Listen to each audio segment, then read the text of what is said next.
Ahora sí. Vale, ¿veis mi pantalla? Sí, Sí, ¿no? Vale, muy bien. Pues bueno, esta presentación veo a muchos excompañeros de bootcamps o de, digamos, del grupo hardcore de Tutelus, es decir, gente que ya oyó más que de sobra hablar de NFTs. Me alegra que estéis aquí porque esto significa que tiene cierto sentido hacer esta presentación, ¿no? Porque es verdad que todo el mundo habla de NFTs todo el rato, hay un bombardeo salvaje. Yo nunca vi una avalancha tan grande con una tecnología. Supongo que tiene que ver mucho con que, bueno, ya todos tenemos cierta capacidad para defendernos en general con la tecnología y los ciclos de adopción se empequeñecen, ¿no? Se estrechan. Y claro, como el otro día os ponía en el canal, en uno de ellos, a mí me hace gracia, me lo dice mucha gente, gente que incluso que lleva en cripto tantos años como yo, llevo desde 2012, currando activamente desde 2014, pero gente que lleva en Bitcoin desde 2012 también, muy maximalistas también es verdad, dicen que son una estafa y dices, pero si tú tienes criterio suficiente como para discernir o separar el grano de la paja, qué raro, ¿no? Que gente con el conocimiento y demás necesario para entender esto lo diga, ¿no? Entonces, por algo tiene que ser, la gente no es tonta, nadie que estamos aquí lo somos, ¿no? Entonces, al igual, como decía el otro día, igual que el hecho de que alguien nos pueda vender un paracetamol falso no hace que la farmacología sea una pseudociencia o una estafa, perdón, tampoco el hecho de que haya NFTs de dudosa calidad o de dudoso valor, porque al final todo está sujeto a dinámicas de mercado, ¿no? Pero no hace que los NFTs como tecnología sean una estafa, mucho más lejos de la realidad. Entonces, con la presentación de hoy, con el café, mi objetivo es que todos entendamos muy claramente, tengamos el background que tengamos, qué son los NFTs y que tengamos claro que van a jugar con toda probabilidad un papel determinante en nuestros futuros, en el de todos, ¿no? Es un objetivo igual ambicioso, pero es el que tengo. Así que espero que después de la presentación, si alguien no lo tiene claro, por favor, que me dispare todas las preguntas que quiera, porque quiero que así sea, ¿no? Vale, vamos a ver qué son en realidad los NFTs, qué es en realidad tener un NFT, por qué se paga tanto por algunos de ellos, esto a lo mejor os sorprende, o no. ¿Qué da valor a un NFT? En los principales casos de uso que tienen ahora mismo, van a tener otros, pero los que tienen ahora mismo, el arte, por ejemplo, coleccionables y en la industria del gaming, comunidades y marcas de lifestyle, que están empezando a surgir algunas, o NFTs con que nacen con un sentido de utilidad, ¿no? Vamos a ver un caso muy interesante relacionado con Alfa Romeo, por ejemplo. Luego veremos una pequeña pincelada del papel que pueden jugar a futuro y luego unas pequeñas conclusiones. Vale. ¿Qué son en realidad los NFTs? Estas son las típicas cosas que todos creemos saber, incluido yo en pasado reciente, ¿no? Pero en realidad es un concepto que tiene más capas de las que parecen. Para definir lo que es un NFT, primero hay que definir lo que es un token.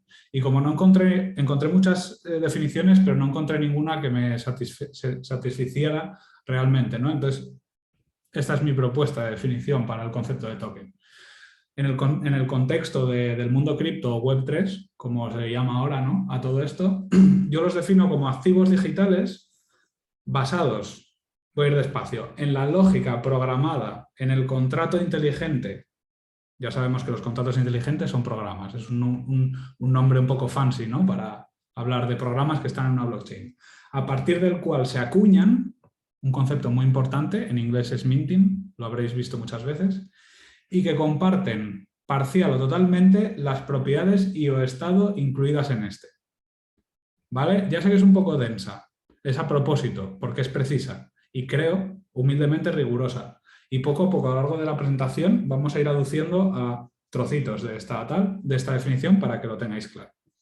Se dividen en dos grandes tipos, fungibles y no fungibles. ¿Qué son los fungibles? Los que son fraccionables e intercambiables entre sí. Aquí os pongo el ejemplo, os pongo dos ejemplos del mundo cripto que a todos nos sonará y una analogía en el mundo off-chain, ¿no? Fuera del concepto cripto. Tenemos el Ether, ¿no? El token fungible por autonomasia, el Doge, por ejemplo, o otros forks que hay, ¿no? El Shiba o los que sean, cualquiera basado en un RC20, aunque el Doge creo que no lo está. Y pongo el euro como un ejemplo. Un euro lo podemos cambiar, lo podemos fraccionar, ¿no? En céntimos y lo podemos cambiar por dólares o por yenes o lo que sea. Este ejemplo tan obvio, voy a poner más después, es para demostrar que todos sabéis lo que son los tokens en realidad, aunque haya tanta confusión. Y ejemplo, ¿qué son los tokens no fungibles? Pues tokens que no son fraccionables y que no se pueden intercambiar entre sí. Os pongo ejemplos aquí de CryptoPunks, por ejemplo, los Bored Ape Yacht Club, que es otra colección que está muy de moda, o os pongo un DNI. Un DNI, si se tokenizara, sería un token no fungible. Yo no puedo intercambiar mi DNI por ninguno de los vuestros, ¿no? Otro ejemplo de un token fungible podría ser, estirando un poco la imaginación, es algo que todos los que estamos aquí seguramente, bueno, los compañeros que están en América Latina, un saludo a todos por conectaros hasta ahora. No sé si tenéis algo similar, pero en España algo muy habitual cuando somos pequeños es ir a fiestas que se hacen normalmente en los barrios o en los pueblos, en los que hay una cosa que se llaman coches de choque. No sé si ahí los tenéis. Que es una pista en la que hay unos coches que tienen eléctricos que van despacito, que tienen como unos bumpers de goma y chocas entre sí durante, no sé, 2-3 minutos, te ponen música y estás chocándote con tus amigos, ¿no? Pues llevamos usando tokens toda la vida y no nos habíamos dado cuenta. ¿Por qué? Tú cuando vas a un coche de choque, a una feria, ¿qué haces? Tú te vas a la caseta donde está el señor de la feria y cambias euros o pesetas por aquel entonces por unas fichas, ¿no? Un token en inglés es ficha. ¿Y qué es ese token? Ese token es la representación o digamos una cápsula que tiene dentro un valor muy específico. ¿Qué valor es? Tiempo en los coches de choque. Por ejemplo, el Ether a mí me llama la atención cuando lo llaman criptomoneda. No es una criptomoneda desde mi punto de vista. Es un token fungible que lo que encapsula es tiempo en el que puedes estar ejecutando contratos inteligentes en la red de Ethereum, pero eso no es valor monetario. Otra cosa es que tenga un precio en el mercado, que tú puedas cambiar porque sea más o menos líquido, ¿no? Pero no es una criptomoneda. Una criptomoneda puede ser el Bitcoin, que también es discutible, ¿no? Porque digamos que no se puede pagar muchas cosas con él, pero ¿me entendéis? Repito la definición. Activos digitales basados en la lógica programada en el contrato inteligente a partir del cual se acuñan y que comparten parcial o totalmente las propiedades y o estado incluidas en este. ¿Vale? Vamos a ver qué es en realidad tener uno de estos. Os voy a poner aquí un ejemplo muy básico que vais a entender qué es realmente tener un NFT o qué se entiende por tener un NFT y vamos a ver un ejemplo de lo que tenemos en una colección razonablemente conocida en la escena que se llaman Cryptoaz, que son como unos dibujitos de unas ranas haciendo diferentes cosas, ¿no? Vamos a ello. Me estoy yendo a un repositorio de código. Tranquilo si no tenéis background técnico, no pasa absolutamente nada. Era la línea 30.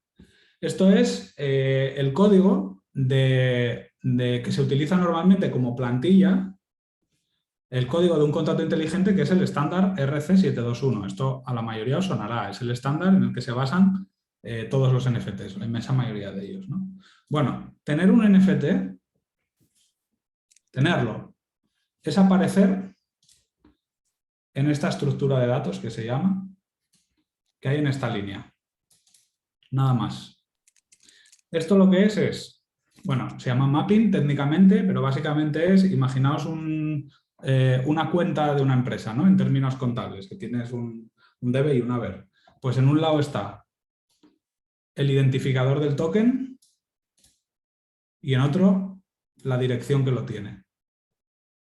Es como aquí en España, ¿no? Los apuntes de Bárcenas, que se llama, que es no sé qué político se llevó no sé cuánta tanta pasta. Pues esto es así, no tiene nada más. Tener un token de una colección determinada es que tú en el contrato en base al cual está su lógica programada, vuelvo a la definición, aparecemos en él. Si tú creas uno, o sea, si tú minteas uno, es decir, si lo acuñas, Si lo coges por primera vez antes de que lo tenga nadie, si eres su primer dueño, pues aquí lo que va a aparecer, ahora vamos a ver el ejemplo, ¿vale? Será el identificador del token. Normalmente en las colecciones de NFTs, pues por ejemplo que hay 10.000, es first in, first out. Es el token ID 1 es el primero que se acuña, el 2 el segundo, el 3 el tercero. Normalmente es así, ¿no? Pues en cualquier colección basada en, a esa mayoría de ellas basadas en este estándar, cuando tú minteas un token, un NFT, lo que pasa es que se te asigna un ID de ese token en función del número que sea a tu address de, en este caso, de tu cuenta de Ethereum. Esto es tener un NFT. Vale, vamos a ver un ejemplo.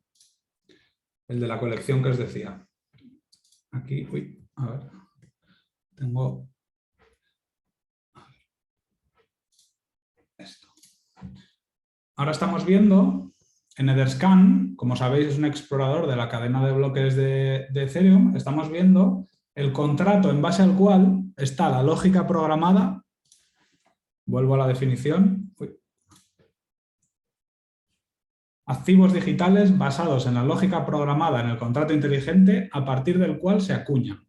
¿Vale? Pues ahora estamos viendo esa lógica programada de un proyecto en concreto. Aquí está el código, no voy a entrar en tecnicismos, no es necesario. Y como sabéis, todos los programas, todos los contratos inteligentes que están en una cadena de bloques, en este caso la de Ethereum, su información está en claro. Podemos consultarla, ¿no?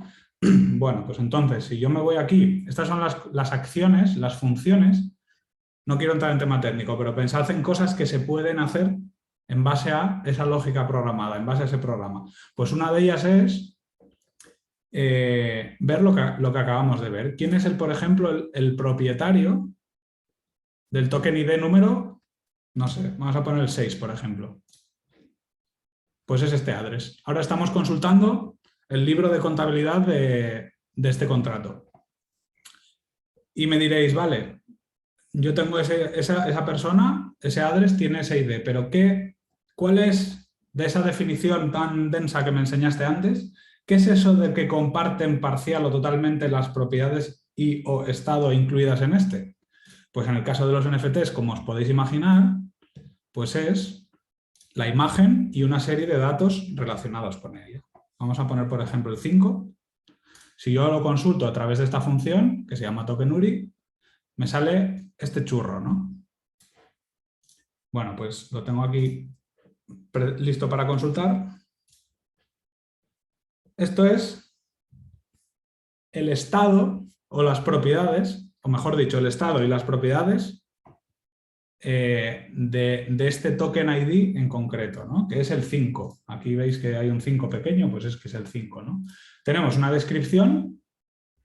Esto que pone description es una propiedad y esto su valor en términos programáticos, técnicos, ¿no? Clave valor se suele llamar. Este valor, que es la descripción, es general, como decía en la definición, compartido por todos. La URL que veis aquí pues es la dirección en la que está información del proyecto y tal y cual. Aquí tenemos la imagen, ahora vemos esto en detalle, el nombre y una serie de atributos.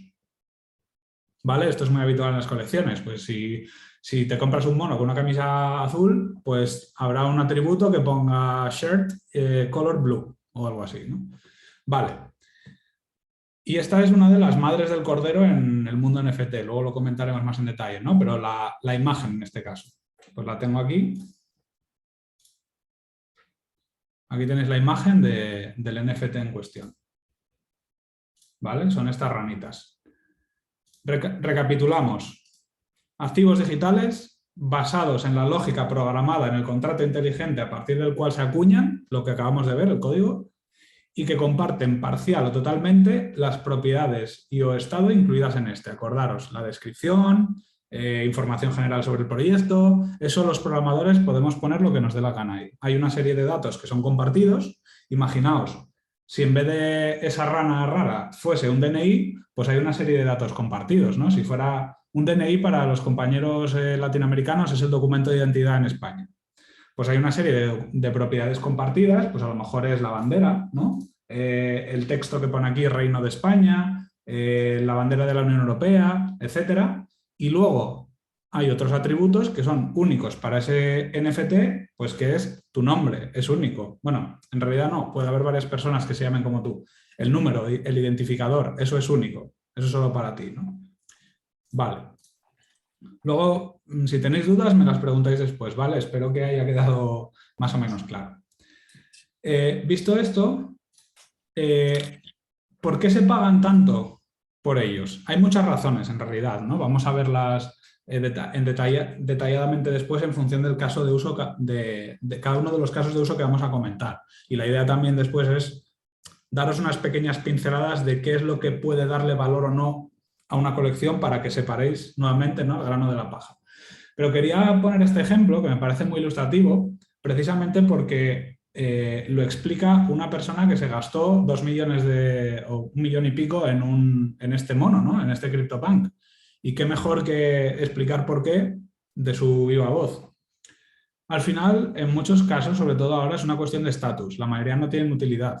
Pero pongo aquí esta analogía de Alec Baldwin en sus años mozos enseñándonos un Rolex de oro, o bueno, un reloj de lujo de oro, ¿no? Y si os paráis a pensar, es muy ilustrativo porque todos, todo el tiempo, vemos o participamos de la industria del lujo. Bueno, yo no, pero seguro que conocéis a mucha gente que sí. O veis un Ferrari por la calle y la gente no se compra un Ferrari para desplazarse de un lado a otro. Lo hace para desplazarse de una forma determinada de un lado a otro. Es decir, la gente lo que quiere es transmitir un mensaje. Me sobra la pasta y voy en Ferrari por ahí, ¿no? ¿O por qué la gente se compra carteras o bolsos de Louis Vuitton? No se lo compran porque puedes meter mejor las cosas y llevarlas de un lado a otro. Las llevas porque si se ve que llevas Louis Vuitton y encima es original, pues, oye, te puedes gastar 2.000 euros en un bolso. Estatus, simple y llanamente. Y aquí lo explica este hombre, ¿no? ¿Cuál es la diferencia fundamental? Esto no es mío, ¿eh? Lo vi en un tuit precisamente, que salía una foto diferente aquí, pero decía, imagina gastarte 50.000 euros en un Rolex, que los habrá de 50, de 30 y de 3 millones, ¿no? Y que solo te lo vean los que están alrededor tuyo. Es una exageración, porque tú puedes salir en tu Instagram con Rolex así, no es lo habitual, pero, o sí, no lo sé. Pero me entendéis, ¿no? Mientras que si tú te compras el equivalente a un producto de lujo digital tokenizado, como acabamos de ver, que de manera inmutable se puede acreditar que tú eres el dueño y eso no lo puede falsificar nadie, ni modificar nadie, que no seas tú, o salvo si te roban o lo que sea, ¿no? Pero bueno, ya me entendéis. Pues ese Rolex te lo pones en un perfil de redes sociales. ¿Cuánta gente va a ver este mono versus cuánta gente va a ver lo que llevas en la muñeca? ¿Lo entendéis, no? Es muy simple. Pero es lo que hay, es la realidad. La industria del lujo lleva existiendo toda la vida desde que somos seres humanos. De hecho, hay un post muy interesante que os puedo circular por el Discord después, que se llama Status Monkeys, que viene a decir que somos poco más que monos, en lo que nos diferenciamos de ellos en que buscamos estatus en todo lo que hacemos, ¿no? Y ya os lo digo, esto no lo digo yo, lo dice un tío que se gastó 1 millón y pico en un CryptoPunk. Cada uno que saque sus propias conclusiones. Pero bueno, lo cierto es que, aunque uno de los primeros casos de uso de los NFTs es evoluciona muy rápido. ¿Por qué? Porque como acabamos de ver, vuelvo a la definición del principio, activos digitales basados en la lógica programada en el contrato inteligente. ¿Y qué es programar? O sea, programar al final es traducir tu imaginación como persona o como grupo de personas, tu pensamiento, a un lenguaje que lo entiende y lo ejecuta la máquina más poderosa que el ser humano creó nunca, que es el ordenador, ¿no? Entonces, como os podéis imaginar, si esto es programable, que lo es evidentemente, ¿dónde está el límite de esto? El límite lo vamos a poner donde nosotros queramos. Y si os fijáis, volviendo a la definición de antes, que dividíamos en fungibles y no fungibles, todo lo que os podáis imaginar o es fungible o no lo es. ¿Fungible qué es? La mayoría de cosas, o sea, la mayoría de monedas o activos con valor monetario de algún tipo, ¿no? También valores reserva, como puede ser el oro o demás, y bueno, eso es discutible. Porque si tú tienes un lingote de oro, sí, lo puedes dividir, pero no vas a ir por ahí raspando para sacar limaduras de oro, ¿no? Pero si os fijáis, todo lo que no es fungible es fungible. Os puse el ejemplo de un DNI para que veáis que es muy evidente, o sea, que ya sabéis lo que es tokenizable y lo que no, y lo que es fungible y lo que no. Lo que pasa es que a lo mejor no os lo habían explicado de esta manera. Entonces, vamos a cubrir 4 casos principales que se están dando ahora y luego veremos muchos otros que se van a dar en el futuro desde mi punto de vista como conocedor de la tecnología, ¿no? El arte. Os pongo aquí 4 ejemplos. Autoglyphs, que es un proyecto de Larva Labs. Los CryptoPunks, también de Larva Labs, ya lo conocéis. Chromie Squiggles, si no los visteis por ahí, bueno, cogieron bastante fama. Todos estos, bueno, estos y estos no, pero estos 2 salieron este año. O sea, podríais haberos hecho, si es que no lo sois ya, multimillonarios, solo habiendo estado en el día 1 de estos lanzamientos, ¿no? Y los CryptoAz, que es el contrato que vimos antes, lo de las ranitas. Lo que está claro es que todos los proyectos de pixel art tienen un problema de tabaquismo del copón, porque están todos fumando en pipa, vapers de estos, cigarros o lo que sea. Bueno, ¿qué le da valor generalmente? O sea, ¿qué tienen en común las colecciones más valoradas, entre las cuales están estas, ¿no? Hay muchas otras, pero por ejemplo, cuando saqué esta captura de OpenSea antes, este en concreto estaba valorado ahora mismo en 150 Ether. El CryptoPunk más barato cuesta 70 Ether y se vendió el otro día uno por 17 millones o algo así. No tengo las cifras frescas porque es que se venden todo el rato por barbaridades, ¿no? Los Chromie Squiggles, el más barato debe estar por unos 7-8 Ether, que no es moco de pavo, y los CryptoAz sí son un poco más baratos, creo que son, bueno, baratos. Estamos hablando de $10.000, ¿no? Más o menos al cambio. Entonces, ¿qué le da valor en general a las colecciones que están muy valoradas, ¿no? Pues muchas tienen que ver con el mundo del arte y otras no, por la naturaleza de lo que estamos hablando. Evidentemente, el artista tiene mucho que ver. Por ejemplo, el caso de CryptoAz, desde mi punto de vista, más allá de las cuestiones subjetivas, porque el arte al final tiene el valor que le quiera dar el comprador. Todo puede ser arte y se puede pagar, quiero decir, si veis, por ejemplo, obras de Jeff Koons, por decir un artista moderno, pues tú lo ves y te quedas igual que a lo mejor que estabas sin verlo, ¿no? Pero a lo mejor otra persona pues dice, esto es lo mejor que vi en mi vida y tengo aquí 100 millones y te los voy a dar por él. Entonces, el artista, por ejemplo, en el caso de CryptoAz, pues este chico, o bueno, en realidad no sé lo que es, no sé si es chico o chica, este artista fue el que hizo los activos gráficos de un proyecto muy chulo que se llama Nouns, ¿no? Bueno, pues este cogió, dijo, pues ahora voy a sacar una colección. Pintó estos, los generó algorítmicamente, los generó aleatoriamente, o sea, los atribuyó aleatoriamente en función de quiénes iban minteando y quién no, y vendió todo pues en 10 minutos, que debió de sacarse pues 10 millones o 8, los que sean, ¿no? Al cambio de aquel momento. Emociones que evoca. Esto evidentemente es algo transversal a toda obra de arte, ¿no? Lo que se considere arte. Implementación. Esto ya es algo parcialmente diferente. Igual que no es lo mismo una escultura que un cuadro o un cuadro al óleo que arte digital, un NFT, como veis, puede tener mucha chicha debajo. Una de las cosas que se suelen valorar inicialmente en proyectos que tienen cierta relevancia artística o el activo gráfico tiene o se le presupone valor, es donde está almacenado, ¿no? Porque, por ejemplo, si tú tienes un NFT pero el activo gráfico está almacenado en un servicio centralizado, pues como que pierde un poco de valor. Al mercado, en cierta medida, a veces le da igual. Por ejemplo, la rana que os enseñé antes, lo que hice fue parsear, bueno, y navegar desde un nodo de IPFS a dónde está guardada la ruta, pero IPFS, si se cae ese nodo o dejan de darle soporte, se puede perder para siempre. Es improbable, pero se puede perder. Mientras que si tú metes este activo en Ethereum, es muy difícil meterlo, ¿eh?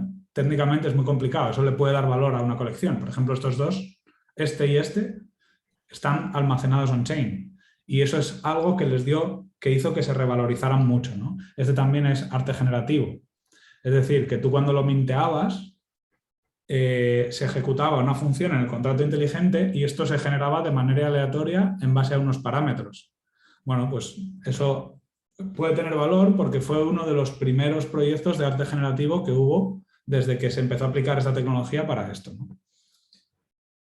Lo que os decía, ¿dónde se guarda? El 99,9% de los NFT se almacenan en servidores centralizados. De hecho, creo recordar que Pancho, en el bootcamp que compartimos, no sé si de tokenización o de DeFi, lo mencionaba mucho, en plan, joder, yo me compro esto y esto está guardado ahí, ¿qué valor tiene, no? Bueno, desde mi punto de vista lo pierde parte. No tiene por qué perderlo todo. Potencial de revalorización, pues es otro aspecto que evidentemente todos tenemos en cuenta cuando compramos cualquier token y casi cualquier cosa en la vida, menos cosas que vamos a usar en el día a día, ¿no? Tú te compras un coche y piensas en el valor residual que va a tener. No digo que te compres un Ferrari de colección para venderlo por 5 o más, ¿no? Pero quiero decir, siempre tenemos en cuenta eso y mucho más, todos lo sabemos, en el mundo cripto. Siempre compramos, o casi siempre, hay veces que no. Yo reconozco que compré algún NFT simplemente porque me gustaba y para tenerlo, ¿no? Por diferentes razones. Pero se tiene muy en cuenta. Oferta y demanda, algo evidente, no descubro absolutamente nada y que es transversal a todos los casos de uso. Escasez, nuevamente esto se puede programar. Este es un tema interesante que me gustaría comentar eventualmente con José Antonio por tema de fiscalidad, pero ya a nivel de curiosidad, ¿no? De compartir impresiones. La escasez viene determinada por una línea de código. Tú en el contrato, en base al cual está la lógica programada, volvemos a la definición, tú en una línea decides cuántos va a haber. O sea, algo que en el mundo físico pues tiene unas implicaciones mucho mayores, ¿no? Por la cadena de producción de cualquier cosa. Aquí tú es una línea de código, tú puedes definir la escasez o no que va a tener, ¿no? Entonces eso, evidentemente, si haces algo más escaso, no tiene por qué tener más valor, pero si el mercado revaloriza de alguna forma cada una de las unidades que hay, si hay menos, pues tendrá más, ¿no? Y el estatus, lo que veíamos antes. Bueno, este es el caso más conocido, ¿no? Quizás artístico, coleccionables, se difuminan un poco las fronteras, ¿no? Ahora vamos a ver coleccionables y gaming, porque muchas colecciones cuyos NFTs nacen como coleccionables acaban implementando lógicas de gamificación debajo, ¿no? Os voy a poner un ejemplo que además yo vine a hacer, concretamente este, no entré, porque en aquel momento no, bueno, no sé, no lo entendía, supongo, ¿no? El caso de los NFTs. En 2017 los CryptoKitties nacieron como un experimento nuevamente en el que son unos gatitos como los Pokémon, o como, ni Pokémon, como los perros y los gatos. Todos los perros y los gatos tienen una serie de atributos, ¿no? Unos tienen los ojos, hay heterocromías, hay colores de pelaje, hay tamaños, hay pesos. Pues ellos trasladaron esa lógica al contrato en el cual se basaban los CryptoKitties. Había un número determinado de ellos, cada uno de ellos podía tener una serie de atributos más o menos escasos y se podían reproducir entre sí y daban lugar a otro gato, ¿no? Pues si os fijáis es un poco mezclar lógica de colección, quiero tener varios porque me gustan y puedo jugar un poco con ellos. Esta empresa, por cierto, que nació como un experimento haciendo esto, es una de las mayores consultoras del mundo ahora mismo en términos de servicios relacionados con NFTs. De hecho, están sacando ahora pues, un metaverso que se llama Jenny. Ya sabéis por dónde van los tiros, ¿no? De avatares que puedes personalizar para llevarlos a un sitio, estar allí, etc. Y son los que hicieron la infraestructura de NBA Top Shot, que es coleccionables, o sea, jugadas de la NBA tokenizadas en forma de NFTs. Bueno, luego tenemos Axie Infinity, uno de los casos de éxito más grandes en la industria del gaming y que está marcando el paso a lo que nos espera seguramente en el mundo de los juegos, porque también nació en 2017, fue un año peculiar para estas cosas, también por las ICOs, ¿no? Estuvieron durante 3 años prácticamente subsistiendo, bueno, no tanto así, pero casi, siendo algo muy marginal. Y hace 2 años, más o menos, 2020, sobre todo en Filipinas, estalló y llegó a facturar 300 millones mensuales y creciendo. Esto es un juego que no innova en absolutamente nada, es curioso, ¿no? Casi nadie innova en nada, aunque lo parezca. Aquí lo que hacen es coger la lógica de Pokémon en términos de gamificación, tienes unas criaturas, combates contra ellas, entre sí, entre jugadores y contra monstruos que hay por el entorno y a cambio recibes como la divisa del juego, que son unas pociones que están tokenizadas. Son un token fungible en este caso. Los bichejos son NFTs, otros objetos que hay en el mundo son NFTs, pero la divisa, o sea, lo que obtienes por ganar peleas y esas cosas, es un fungible. ¿Para qué? Para dar lugar a un modelo que veréis en los años venideros en muchísimos juegos, que se llama Play to Earn. Básicamente lo que quieren es convertir a jugadores en currantes de los videojuegos, ¿no? Las cuestiones éticas os las dejo para vosotros o nos daría para otro café, pero es lo que hay. ¿Por qué? Porque hay mucha pasta en juego y todos se van a unir al carro de una forma u otra. Imaginaos un Call of Duty o un Assassin's Creed o cualquier juego mainstream. Si tú por matar a enemigos recibes céntimos, céntimos, céntimos, céntimos, céntimos. Pues hay gente que por lo que sea se acabará dedicando a eso, ¿no? De alguna manera. Ya haremos un monográfico si queréis de gaming, a mí me encantaría, pero no quiero detenerme mucho más aquí. Y los Cool Cats es otra colección de NFTs random que salió, almacenada en IPFS, sin nada especial, salvo que el dibujo es más o menos simpático. Y ahora lo están gamificando. ¿Para qué? Para fomentar que colecciones más y los van todos por el mismo lado, que los reproduzcas entre sí, les des de comer y cosas así, ¿no? Entonces, ¿qué aspectos sirven para distinguir el grano de la paja dentro de la inmensa mayoría de proyectos que hay aquí, ¿no? Bueno, por un lado tenemos algo muy obvio que puede ser más o menos valioso, pero no deja de serlo, ¿no? El activo gráfico, todo entra por los ojos en esta vida. Implementación, cómo esté desarrollado e implementado. Por ejemplo, los de Axie, que no quiero que parezca que los menosprecio porque están llevando a la industria entera hacia adelante, pues ellos se sacaron su propio wallet, se sacaron una sidechain para hacer que las transacciones sean más baratas y sea más escalable. Metieron un token de gobernanza, metieron real estate digital. Quiero decir, la forma en la que está implementada toda la lógica y todas las funcionalidades desde el punto de vista técnico le da mucho valor a ese universo, ¿no? No es como proyectos en los que tienen un poquito de blockchain y luego todo lo demás está centralizado, ¿no? Ahí el valor se diluye. Utilidad, la utilidad que pueda tener los tokens que tengas ahí. Como decía, lo que ganas o lo que obtienes por ganar peleas en Axie es un token que puedes cambiar por Ether y a su vez lo puedes cambiar por una stablecoin o irte a un exchange y cambiarlo por dinero. Eso en Filipinas, como os decía antes, en 2020 hizo que mucha gente pudiera subsistir gracias a esto. Parece una tontería, pero algo que para nosotros aquí a lo mejor es poco dinero, en muchos sitios puede ser la diferencia entre comer todos los días o no. Las mecánicas, es decir, lo bien hecho que pueda estar la colección, la interacción entre diferentes elementos o a nivel de gamificación, potencial de revalorización, obviamente. Por ejemplo, los AXS, los tokens de gobernanza que sacó Axie, pues lo de siempre, al principio hacen un airdrop a los más fieles que están al principio, no vale nada, pero luego el juego escala y se vuelve un mastodonte y ahora valen una salvajada. O sea, la gente que obtuvo muchos inicialmente, pues como sabéis en muchos casos, ganó mucho dinero, ¿no? Gusto por coleccionarlos, todos tuvimos cromos de pequeños, ¿no? De futbolistas o hay gente que colecciona sellos o lo que sea, está un poco el fetiche ese, ¿no? De me gusta esta colección por lo que sea y me apetece tener más de uno. Oferta y demanda, nuevamente esto es transversal, la escasez que pueda tener o no y el estatus que te dé tener uno o no. Otro caso de uso que está emergiendo, si os fijáis, todos nacen como de lo mismo, de, oye, saco una colección de NFTs de X bichejo, que tiene no sé qué.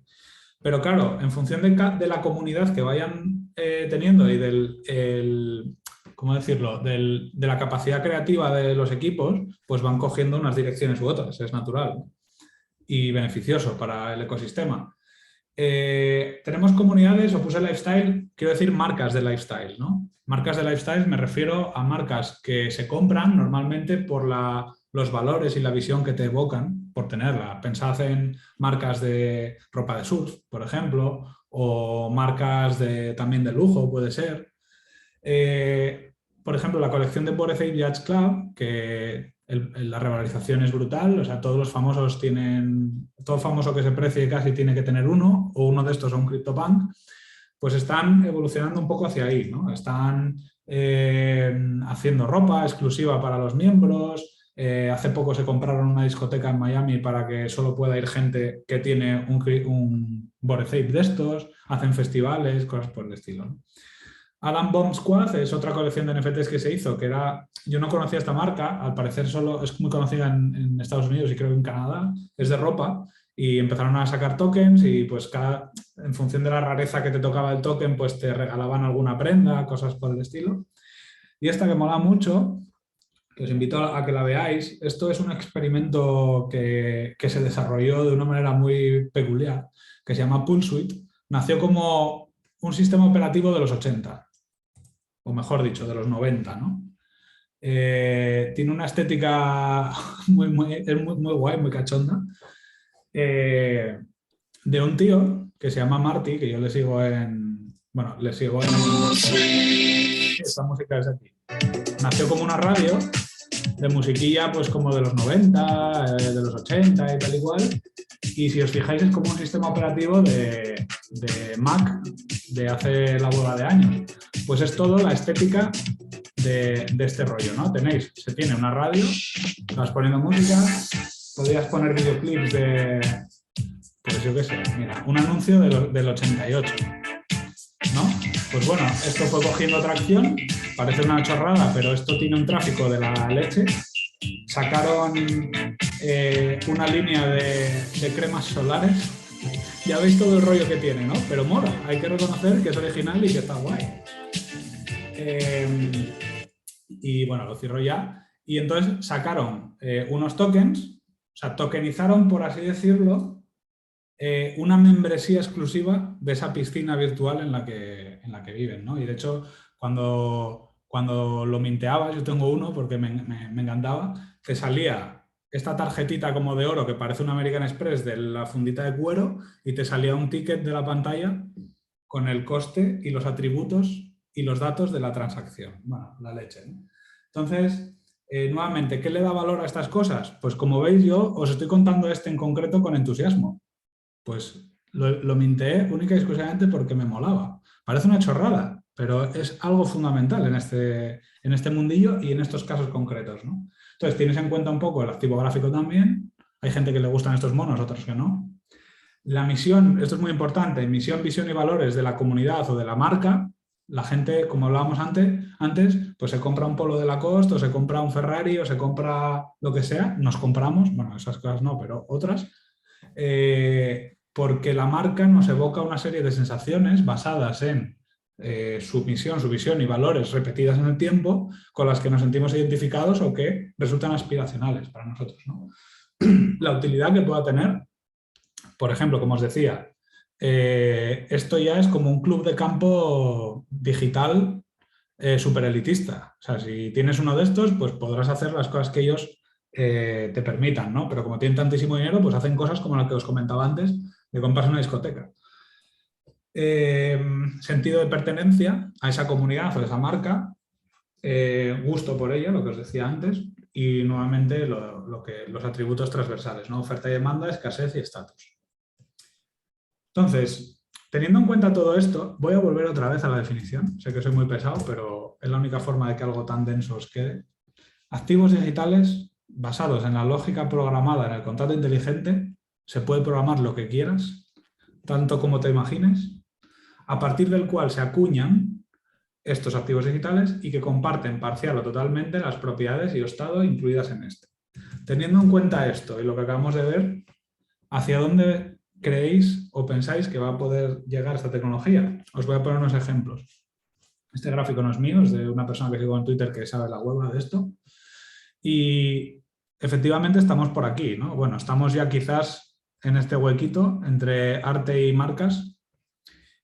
Poco a poco iremos hacia la tokenización de la cultura, cultura entendida como, aquí os pongo un ejemplo de un producto, de una plataforma que se llama Royal, que lo que está haciendo es tokenizar parcialmente los royalties, por eso se llama Royal, de música.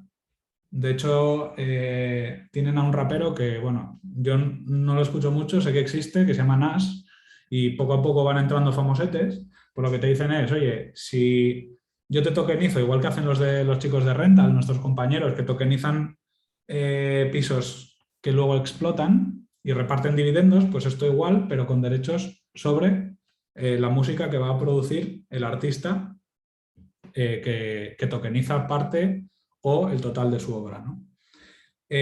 Aquí, metaversos, como os podéis imaginar, y aquí os pongo también el caso de Ubisoft Quartz.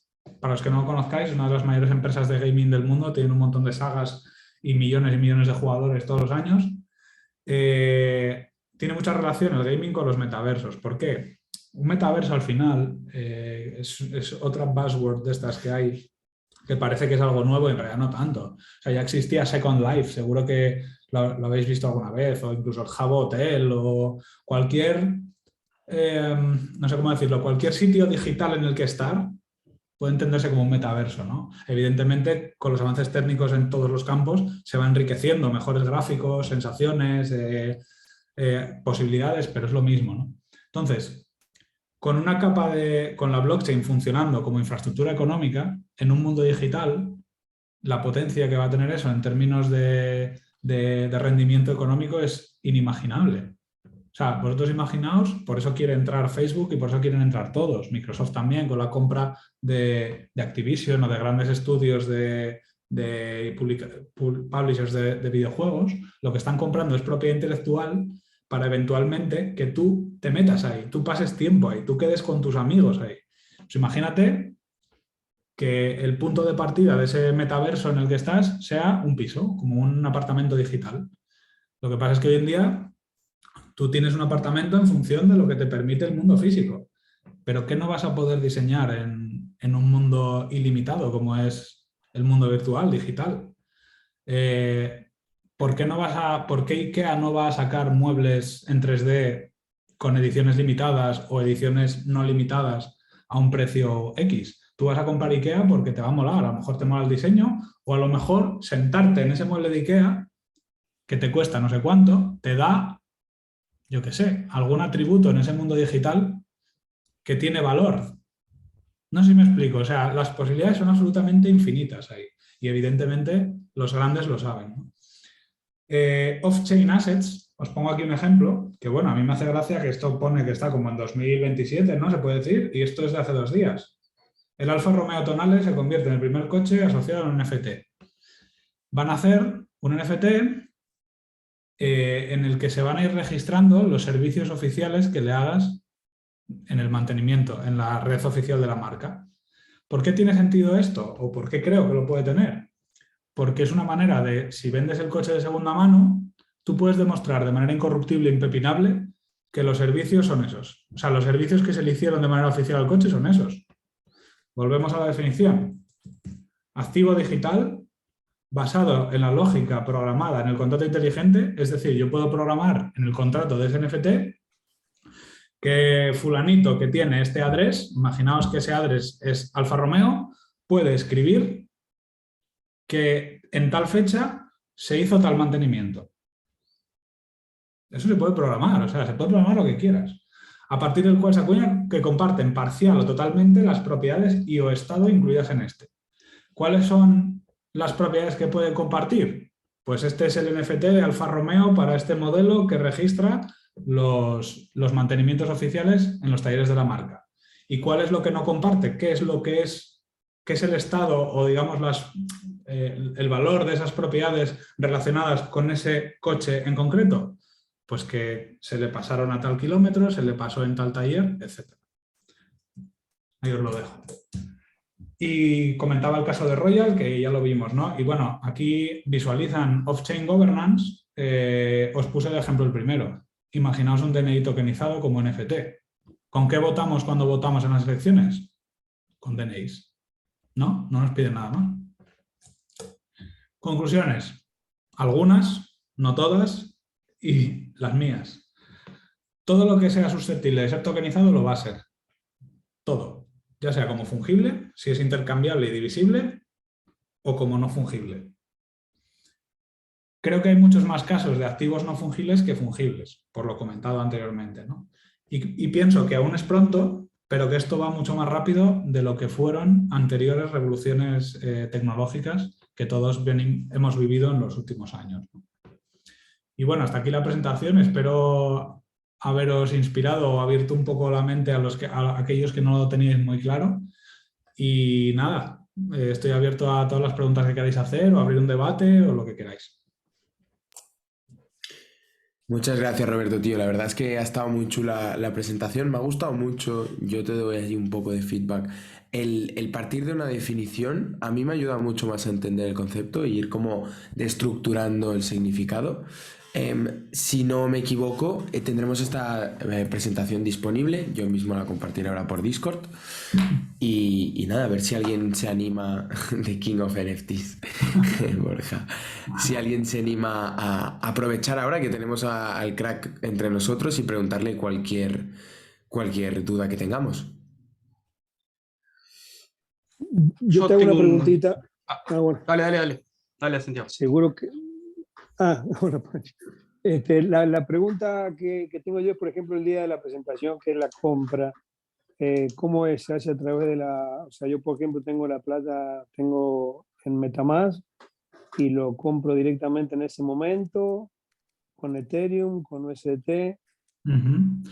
Bueno, normalmente las campañas que se hacen de minting al final es acuñar, literalmente. Todos sabemos lo que es acuñar, ¿no? Es como crear algo de la nada que tiene una limitación o no programada por detrás. Aquí os estoy explicando todo esto en el contexto de la blockchain de Ethereum. Los NFTs que estén programados en Ethereum se compran normalmente con Ethereum, porque tú lo que haces es interactuar directamente contra la blockchain de Ethereum.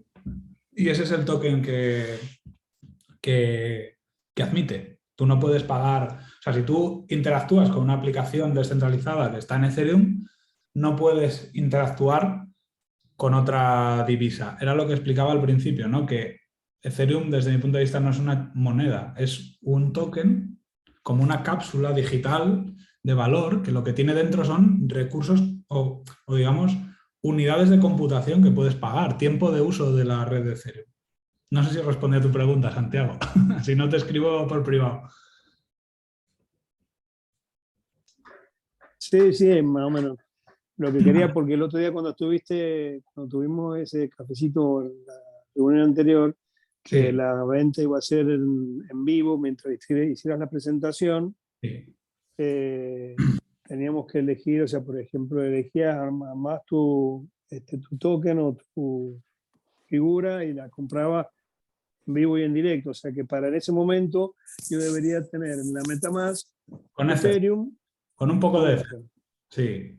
Bueno, Eso. no tampoco, porque al margen del valor al margen del valor del token, tengo que pensar también en el gas, que es caro en Ethereum. Sí, es cierto que, bueno, ahora para los que no os estéis dando cuenta, Santiago está hablando de un proyecto que voy a lanzar el jueves que viene, que veremos en directo la preventa, cómo se abre con vosotros y estaré ahí para ayudaros, resolver dudas y acompañaros en general. Lo del gas no tiene un coste mayor por ser todo on-chain, pero sí es verdad que en función del precio de la gasolina, consuma lo que consuma, pues tiene un coste u otro. Bien. A ver, Y más te quiero hacer preguntas. discúlpame, te hago una última pregunta. En la reunión anterior estuviste hablando de, no recuerdo el nombre, Mi amor. Oh, me vengo. no sé quién Dime, Santiago, otra vez, que no te escuché. es, que no sé. En la reunión anterior que estuviste explicando la diferencia entre, si vos te acuerdas, el nombre entre la diferencia que nos estuviste LuxRare, enseñando, OpenSea y LuxRare. OpenSea y LuxRare. Sí. El hecho de comprar un token de LuxRare también es negocio, o sea, es por el solo hecho de tener el token se va valorizando. Bueno, el token de LuxRare, el token nativo de la plataforma, no es no fungible, es un token al uso que se da como recompensa a gente que opera en esa plataforma, ¿no? Y luego los NFTs que se comercializan ahí son iguales que los de OpenSea, o sea, son tokens normales. Bien, gracias, hijo. Nada. Veo más preguntas por aquí, Xavi. No sé si prefieres que las vayamos leyendo por aquí y las respondo o... Como prefieras, sí, la verdad que podemos ir jugando con ello. Vale, dice Alejandro, ¿por qué lanzar un NFT en una blockchain y no en otra? ¿Qué criterios sigues para hacer esa elección? Es una buena pregunta esa. Hay varias razones. Primero está el grado de descentralización, desde mi punto de vista. No son necesariamente más importantes unas que otras, os voy comentando en un orden que me viene, ¿no?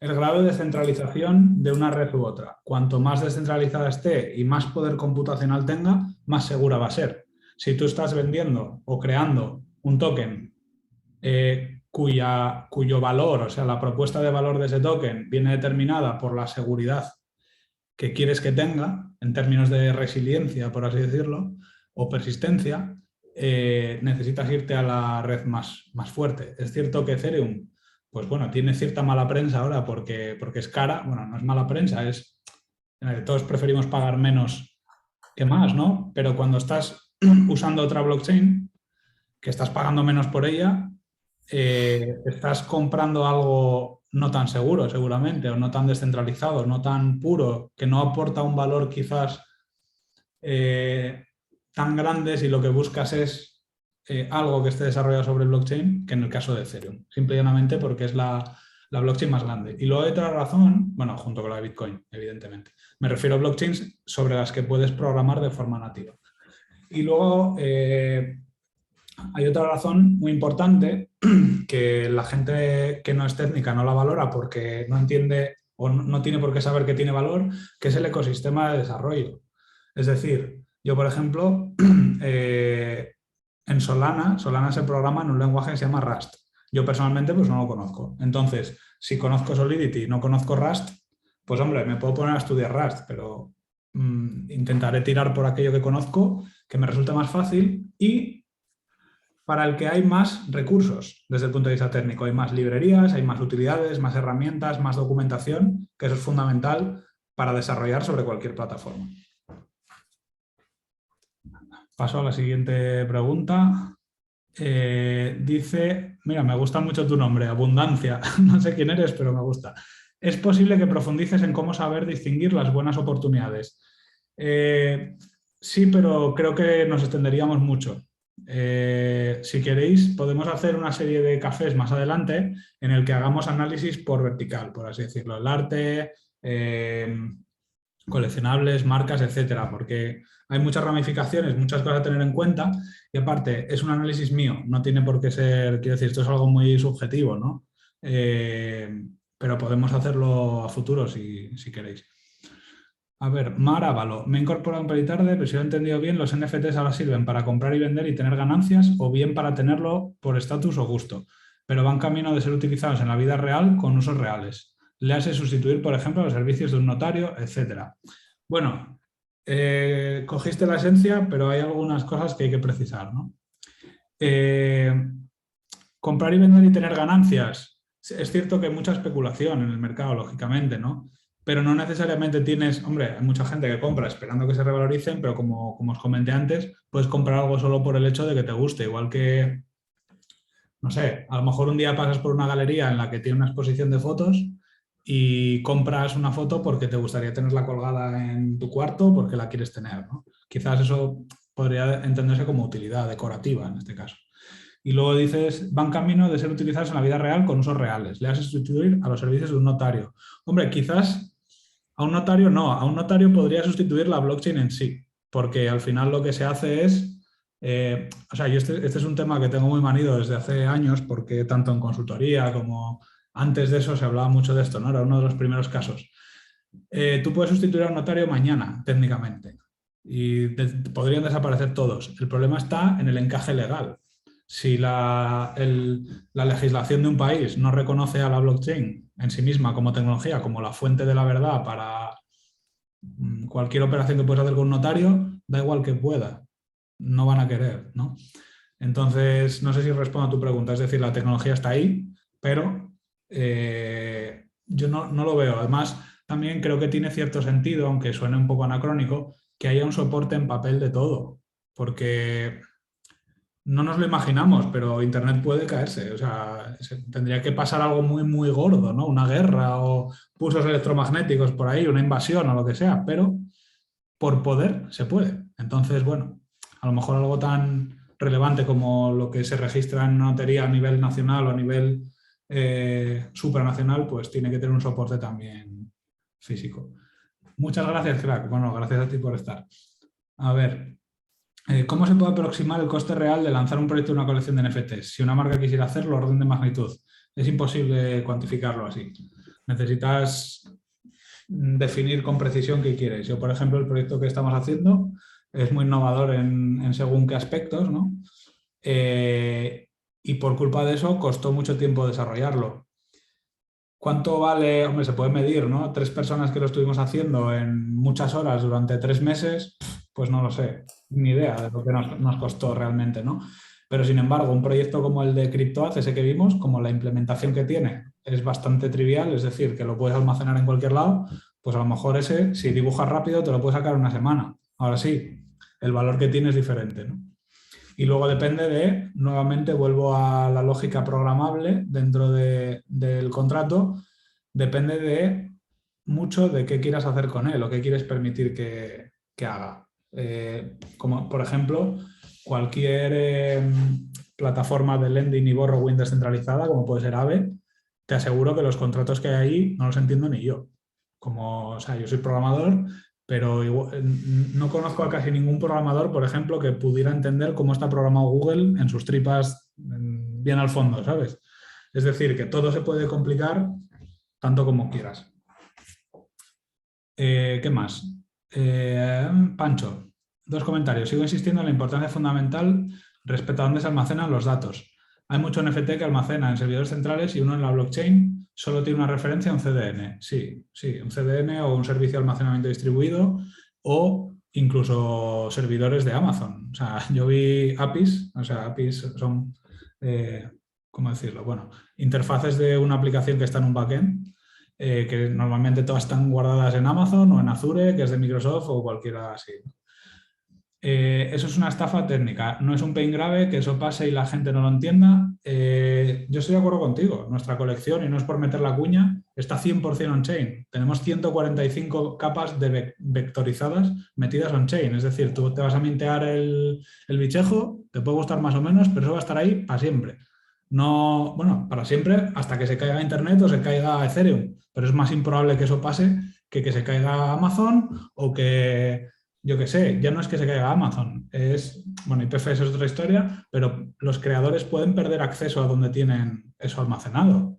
Por ejemplo, una obra que se subastó en Christie's o en Sotheby's, una de los dos, de Beeple, que se vendió por 69 millones, estaba almacenada en IPFS y la URL que salía, que persistía el recurso, era un nodo de IPFS de una empresa. No quiero entrar en detalle de esto, pero quedaros con que si esa empresa pierde ese nodo, por lo que sea, el activo que respalda eso se pierde para siempre. O sea, eso es así, porque tú no puedes editar, salvo que lo programes, pero en general no, porque si puedes encima cambiar la ruta, pues es que ya no tiene valor ninguno, ¿no? Lo que grabas ahí. O sea, que estoy parcialmente de acuerdo contigo, Pancho, porque también puede haber casos en los que el activo gráfico tenga menos relevancia y pueda cambiar. Imagínate, yo qué sé, es que estamos hablando de arte o coleccionables, ¿no? Pero imagínate no sé, un juego o algo así en el que los atributos del token puedan ir cambiando con el tiempo en base a oráculos. Imagínate un bicho que envejece y envejece en el contrato, es decir, va trazando, o sea, va actualizándose el tiempo que tiene ese, o bueno, no hace falta ni que lo actualices, restando el momento en el que se minteó del momento actual, ya lo tienes. Pues a lo mejor podrías crear un activo gráfico que esté centralizado que vaya cambiando. Pero nuevamente lo que le daría sentido a eso es esa lógica y es lo que compraría esa persona. Entiendo tu Claro, punto. pero en ese caso el activo es la representación que está en la blockchain, lo otro es simplemente Sí. no sé, un reflejo de lo que está almacenado. En este caso hay gente que compra una imagen porque está comprando la imagen. Y para mí, o sea, no es algo menor técnico, o sea, es lo fundamental. Pues si alguien compra algo porque cree que es único, inmutable y que va a caerse solamente si se cae Ethereum, Ujú. y no es así, es una estafa. O sea, no, y no hay una cuestión de subjetividad ahí. Porque si dentro de 10 años se cae el S3 o donde sea que lo está almacenando, va a decir, che, no era que esto no era para siempre y no por este detalle. Bueno, te estafaron. Sí, eso, por eso al principio os enseñé qué es realmente tener un NFT, ¿no? Al final, en esencia, salvo que el activo esté grabado on-chain, como es nuestro caso, o algún otro puntual, que la inmensa mayoría no, porque técnicamente es muy difícil de hacer, eh, tú lo que tienes es un address y un token ID. Eso es lo que tienes en realidad. Tú apareces en un libro de contabilidad, entre comillas, en el que se registran addresses y token ID. Eso es lo que tienes, nada más. Y tu segunda pregunta, me parece interesante el caso de Centrifuge, que intenta combinar NFTs de la vida real como colaterales de plataformas de préstamos. No conozco el proyecto, no te puedo decir, pero Ah, ok, ok. me lo miraré y te diré algo por el chat.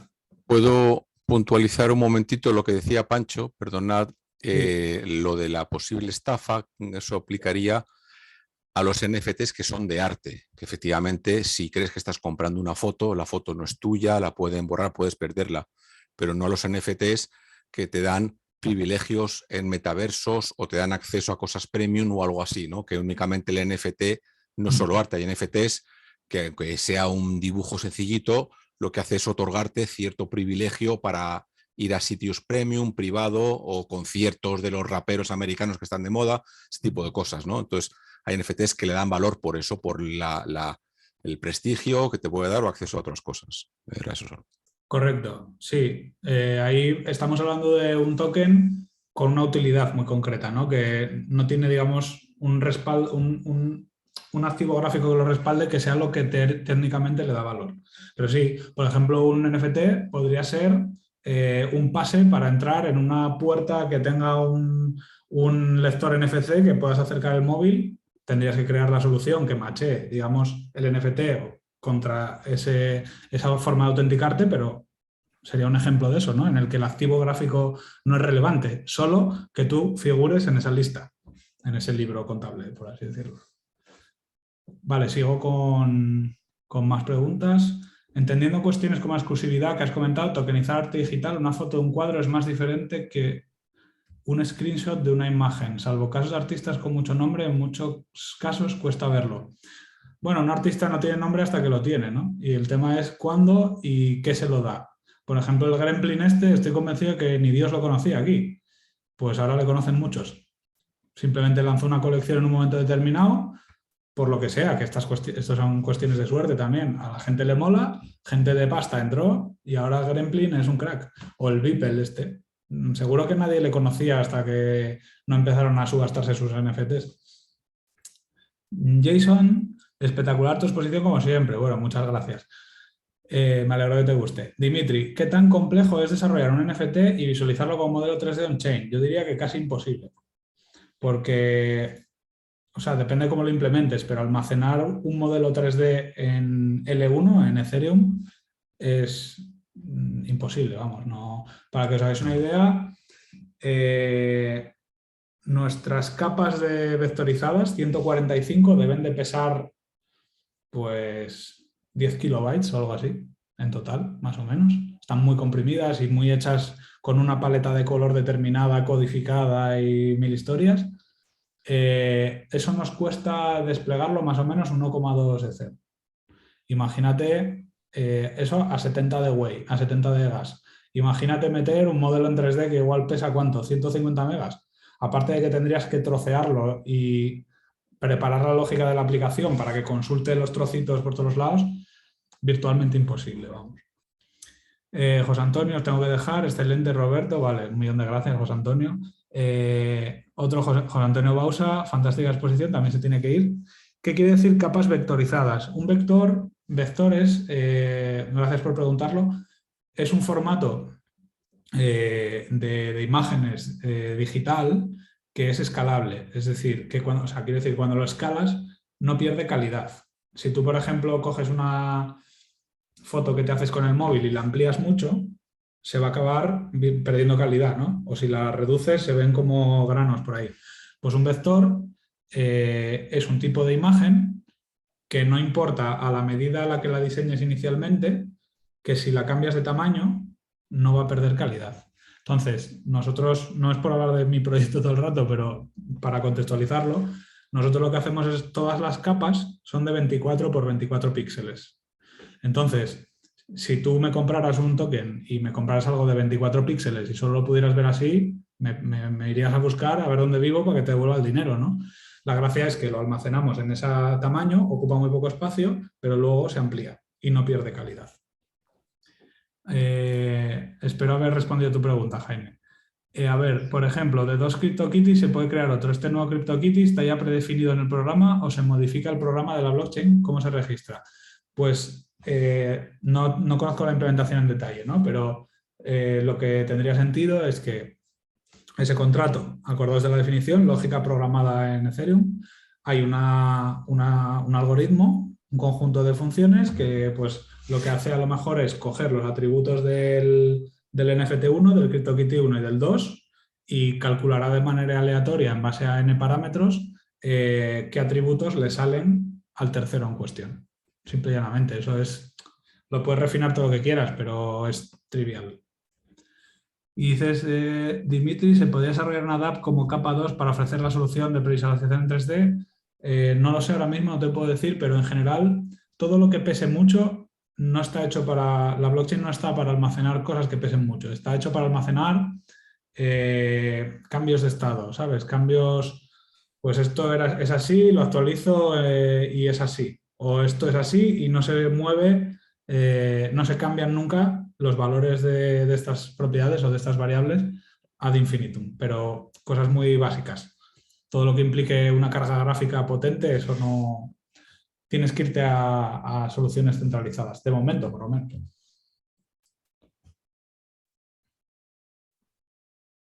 ¿Alguna duda más?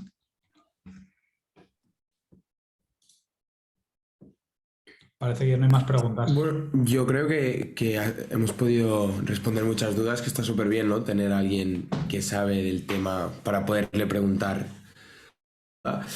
Yo quiero recordar que, como bien ha dicho Roberto, el próximo 17, que es jueves de la semana que viene, habrá el gran webinar, que será esta pre-sale, esta preventa del proyecto de Roberto, que se llama Decentralist, y empezaremos a emitir en directo a partir de las 7. En la preventa es a las 8. ¿Quieres comentarnos un poco, Roberto, si no lo has hecho, los tipos de NFTs o cuántos NFTs saldrán gratuitos para mintear? Sí, bueno, gratuitos en preventa ninguno, siento decepcionaros, ¿no? Pero por eso es la preventa. Es una colección que es la que a mí o sea, es una colección que hice con un par de amigos, que es la colección que nos habría gustado, en la que nos habría gustado entrar, ¿no? Que es arte pixelado, que es personalizable, no como la mayoría de las colecciones en las que tú minteas y te toca algo aleatoriamente generado, que a mí por lo menos nunca me gusta lo que me toca, debo tener muy mala suerte. Es customizable, cada combinación evidentemente es única, está 100% on-chain, lo que le gusta a Pancho, es decir, se guarda la combinación vectorizada y eso no se va a mover de ahí por los siglos de los siglos.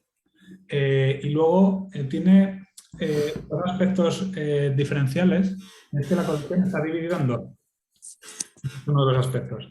Hay una parte premium para coleccionistas y para inversores, gente que creáis que esto se puede revalorizar por cómo está hecho, y hay 10.000 divididos en 1.000 monos, 3.000 vampiros y 6.000 metahumanos. Muy graciosos. Ahora os paso la dirección de la landing para que la veáis, ¿no? Tanto los vampiros como los monos están capados 50-50 por sexo para que sea una colección inclusiva, que eso es algo que tampoco abunda, por desgracia, ¿no? Y luego hay 990.000, todos on-chain, almacenados también, hasta 990.000 colecciones, que tienen base humana de 4 colores de piel y nuevamente 50-50 el sexo, para gente que estaréis aburridos de conocer, o a lo mejor algunos vosotros sois, que quiere algún NFT, pero no sabe ni qué colección, ni en qué colección entrar, ni sabe valorarlas, o le parecen muy caras porque muchas son muy caras, etcétera, ¿no? Entonces es una parte de la colección que es gratuita, mintearla solo va a costar el gas en el momento determinado, personalizable también, única, y va orientada sobre todo a todos esos amigos y conocidos que tenemos o que nos empezaron a preguntar, oye, ¿y esos NFTs? ¿Y dónde puedo conseguir uno? Y tal. Pues para que lo hagan de manera divertida, segura y de calidad, ¿no? Un token, como dice Pancho, que esté guardado donde tiene que estar. Y eso, vamos a hacer una preventa el jueves en directo para los tutelianos. Empezaremos a las 7, la preventa se abre a las 8 y una semana más tarde se abre la venta pública. Así que tanto si queréis comprar como si no, si tenéis interés, encantado de que nos acompañéis y para verla en detalle o curiosear o probar cómo se mintea alguno, lo que sea. Genial, pues ahí estaremos, 100%. Gracias. Pues muchas gracias, Roberto, de verdad. Gracias por este café especial de las 7, que no es la hora normal. Normalmente los hacemos los cafés los lunes super tutelianos y los miércoles, con lo que ahí siempre podéis acceder los miércoles de manera gratuita. Es una píldora de valor añadido. Y habrán más cafés tutelianos a lo largo de las próximas semanas sobre NFTs, pero si queréis profundizar al máximo en estos conocimientos, Roberto, junto con los demás, es uno de los instructores del nuevo Bootcamp Web3, donde ahí hablamos sobre metaversos, DAOs y NFTs de la mano de personas como Roberto que lo están viviendo en primera persona. Y con eso yo creo que hemos abarcado muchísimo, hemos durado más de una hora, que era lo previsto. Podéis contactar y hacer más preguntas aún a Roberto en el canal de Centralize que tenemos o en el mismo canal social o general. Y nada, eso es todo por hoy. Quedará este vídeo grabado en YouTube. Perfecto, Pedro. Y cualquier cosa preguntáis, ¿vale? Pues nada, que vaya muy bien, chicos.